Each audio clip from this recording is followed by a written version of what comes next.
1984 is about totalitarianism.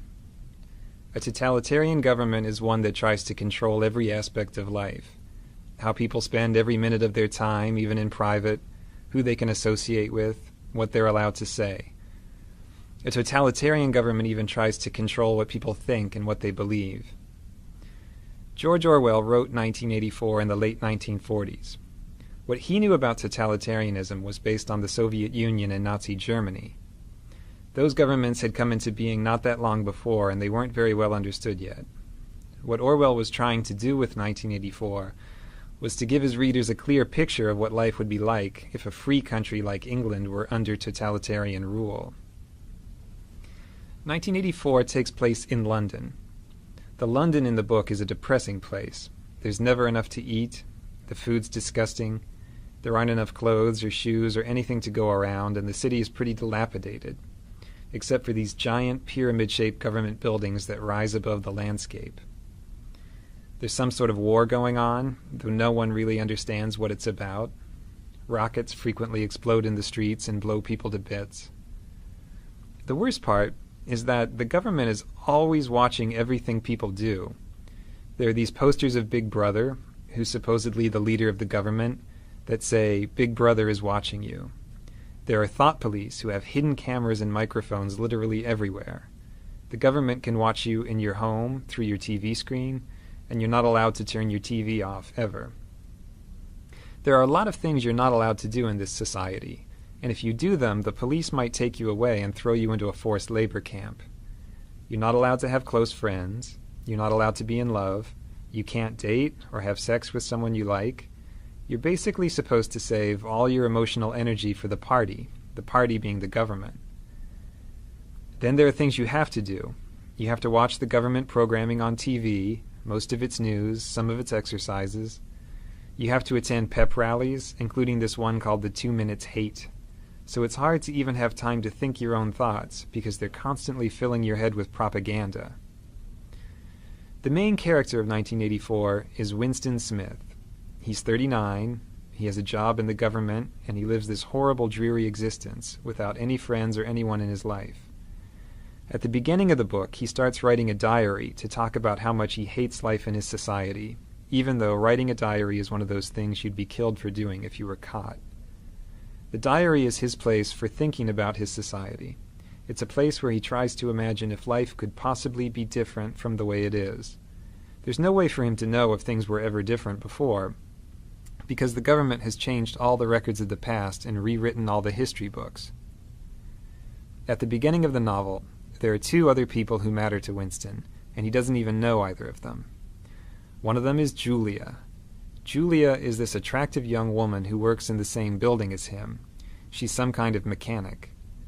Winston basically hates her. He hates her because she's pretty and he can't have her, but he also thinks she's the sort of person who would turn him into the thought police.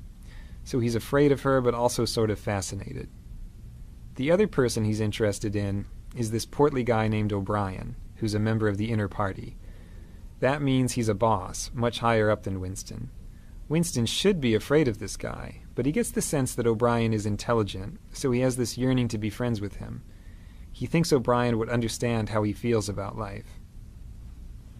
The book takes a turn one day when Julia slips Winston a note that says, "I love you." This note completely rocks Winston's world. Of course he's interested. He can't wait to get in touch with her. But it's very hard for them to say 2 words to each other in private with all these spies and cameras everywhere. Finally, they do manage to get out to the country, and they start this mad love affair. The love affair makes them both very happy. It's dangerous because they could be killed or sent to labor camps if they get caught, but that makes it more exciting. At last, Winston has someone who understands him and who hates the party as much as he does.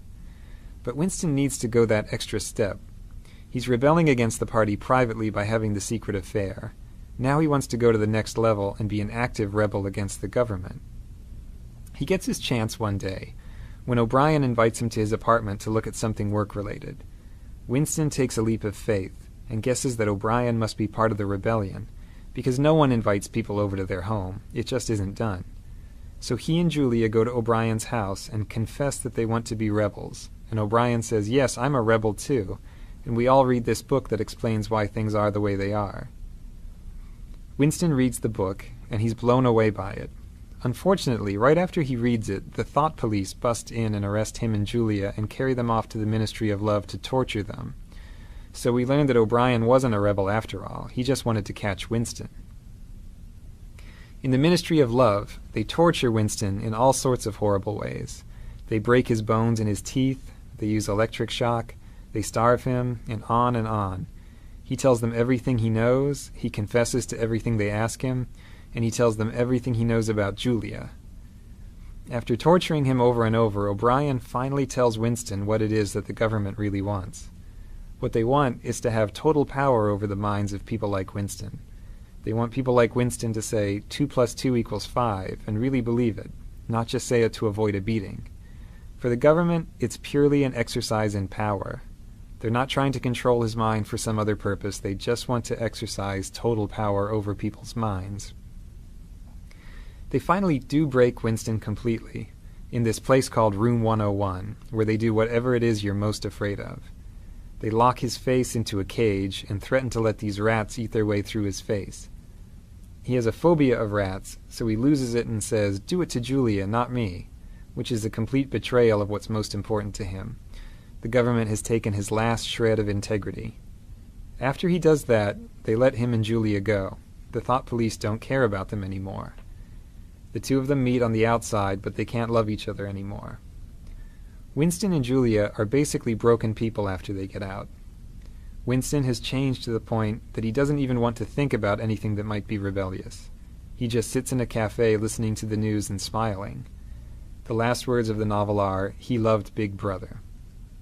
So, one of the points the book makes is that a human being can be broken down completely until he'll believe whatever you tell him, even if it's that 2 + 2 = 5. At the same time, the book has a positive message, which is that it's really hard to get inside someone's head to that extent. The government has to go to incredible lengths to brainwash Winston successfully.